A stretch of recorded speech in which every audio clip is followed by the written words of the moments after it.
বেগুন দিয়ে নানান রকম পরীক্ষা-নিরীক্ষা করা যায়। বেগুনের অনেক কিছু রান্না করা যায়। তাই আমি আজকে একটা বেগুন দিয়ে experimental basis এ মাসালা বেগুন ট্রাই করলাম। খেতে ভালোই হয়েছিল। নমস্কার বন্ধুরা, গিন্নির কিচেনে আপনাদের স্বাগত। নিয়ে নিয়েছি কিছু বেগুন, একটু বড়, বড় টুকরো করে কেটে নিয়েছি। আর একটা মসলা তৈরি করে নিয়েছি তার জন্য একটু সামরিচ, গোলমরিচ, শুকনো লঙ্কা আর জিরে, ধনে, অল্প গোটা গরম মসলা, সঙ্গে একটু গোবিন্দভোগ চালের গুঁড়ো দিয়েছি। গুঁড়ো না থাকলে চাল দিলেও চলবে। দিয়ে হালকা করে তাওয়ায় ভেজে ভালো করে মিহি করে গুঁড়ো করে নিয়েছি। জল ছাড়া, শুকনো গুঁড়ো। আর এদিকে বেগুনগুলোতে বেশ লবণ আর হলুদ মাখিয়ে নিয়েছি। এরপর কড়াইতে তেল দিয়ে তেল গরম হলে বেগুনগুলো একটু হালকা ভেজে নেব। বেগুন ভেজে আর কড়াই থেকে তোলার দরকার নেই। ওইভাবেই রান্নাটা হয়ে যাবে একটু সহজে। এবার হালকা ভাজা হয়েছে তখন দিয়ে দিলাম 1/4 টিস্পুন পরিমাণ আমি হিং সামান্য জলে গুলে রেখেছিলাম। সেই হিঙের গোলা জলটা দিয়ে দিলাম আর কয়েকটা কাঁচা লঙ্কা। এবার এটা আবারও একটু ভালো করে নাড়িয়ে চাড়িয়ে নেব আর দিয়ে দিচ্ছি ওই যে মসলাটা তৈরি করলাম সেই মসলার থেকে খানিকটা অংশ। পুরোটা দেইনি, পুরোটা ২ চামচ মতন সম্পূর্ণ পরিমাণ। তো আমি ১ চামচ আগে দিলাম আর ১ চামচ আবার পরে দেব। আপনারা রান্নাটা দেখতে থাকুন, কখন দেওয়া হবে দেখলেই বুঝতে পারবেন। এবার ভালো করে একটু কষিয়ে নিতে হবে। বেগুনটা এখন একদমই কাঁচা।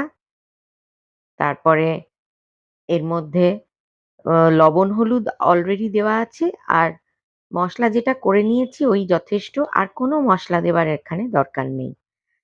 দিয়ে দিলাম সামান্য চিনি একটু স্বাদের জন্য। আপনারা চিনি এভয়েড করতে চাইলে চিনিটা নাও দিতে পারেন। আর ভালো করে নাড়িয়ে চাড়িয়ে এবার একটুখানি এটা ঢাকা দিতে হবে। বেগুনটা তা না হলে সেদ্ধ হবে না। তাই জন্যে হালকা নাড়িয়ে মসলাগুলো অলরেডি যেহেতু ভাজা সেজন্য বেশি ভাজার দরকার নেই। মিনিট ৫ এখন ঢাকা দিয়ে রাখবো। এই ৫ মিনিটের মধ্যে বেগুন থেকে জল বেরিয়ে বেগুন পুরোটাই সেদ্ধ হয়ে আসবে। ৫ মিনিট পর ঢাকাটা খুলে আমি কয়েকটা এখানে কিশমিশ দিয়ে দিলাম। একটু কালো কিশমিশ। যারা অপছন্দ করেন কিংবা দিতে চান না এভয়েড করতে পারেন। আমি যাতে এর মধ্যে একটু হালকা মুখে মিষ্টি কিশমিশ পড়লে ভালো লাগবে রুটি দিয়ে খাওয়ার সময়, সেই চিন্তা করেই কিশমিশটা দিয়েছি। তবে না চাইলে নাও দিতে পারেন। বেগুনটা এখন বেশ সেদ্ধ হয়ে গেছে। আর এবার যে বাকি ১ চামচ ভেজে গুঁড়ো করে রাখা মসলাটা ছিল সেটা এর মধ্যে দিয়ে দিলাম। দিয়ে আবারও একটু ভালো করে নাড়িয়ে চাড়িয়ে নিচ্ছি যাতে মসলার গন্ধটা শেষ পর্যন্ত থেকে যায়।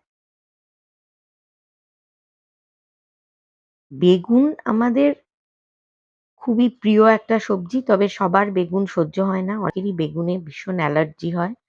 তারা তো বেগুন খেতে পারবেন না। তবে এইভাবে আলু দিয়ে রান্না করলেও ভালো লাগবে।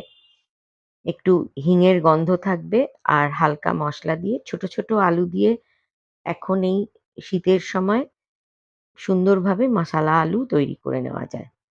যাই হোক আমি বেগুন দিয়ে করলাম এবং এটা খুবই খেতে ভালো হয়েছিল। রুটি, ভাত, পরোটা সবকিছু দিয়েই এটা খাওয়া যায়। আপনারা অবশ্যই এইভাবে রান্না করবেন। করে আমাকে কমেন্ট করে জানাবেন কিন্তু কেমন লাগলো। ধনেপাতাগুলো দেবার পর আমি আবারও মিনিট ৩ এর জন্য একটু ঢাকা দিলাম। তার কারণ ধনেপাতার কাঁচা ভাবটা যাতে চলে যায়, একটু বেগুনের সাথে মিশে যাবে, একটু নরম হবে। সেই কারণে বেশিক্ষণ নয় ২ থেকে ৩ মিনিট ঢাকা দিলেই চলবে। এবার রান্নাটা একদমই তৈরি। ধনেপাতা পুরো মাখানো হয়ে গেছে। রেসিপি আপনাদের কেমন লাগলো অবশ্যই আমাকে কমেন্ট করে জানাবেন। আর লাইক আর শেয়ার করে আমার পাশে থাকবেন। নতুন যে বন্ধুরা আমার চ্যানেলটিকে দেখছেন তাদের কাছে অনুরোধ, প্লিজ চ্যানেলটিকে সাবস্ক্রাইব করে আর যারা ফেসবুক থেকে দেখছেন তারা ফলো করে নিলে আমি খুবই আনন্দ পাবো। আর একটা দরকারি কথা, সেটা হলো রান্নাটা করার সময় খুব হাই হিটে রান্না করার দরকার নেই। মিডিয়াম টেম্পারেচারে গ্যাসের আঁচটা রেখে রান্না করলেই হবে। খুব হাই হিটে রাখলে পরে খুব তাড়াতাড়ি কড়াইতে পোড়া লেগে যাওয়ার একটা সম্ভাবনা থাকে। তাই জন্য সাবধানে মিডিয়াম হিটে রান্না করে নেবেন, আর ঢাকা চাপা দেবেন যখন তখন আঁচটা একদম লো করে দেবেন। আপনারা খুব ভালো থাকবেন। আবার হাজির হব নতুন কোনো রান্না নিয়ে। নমস্কার।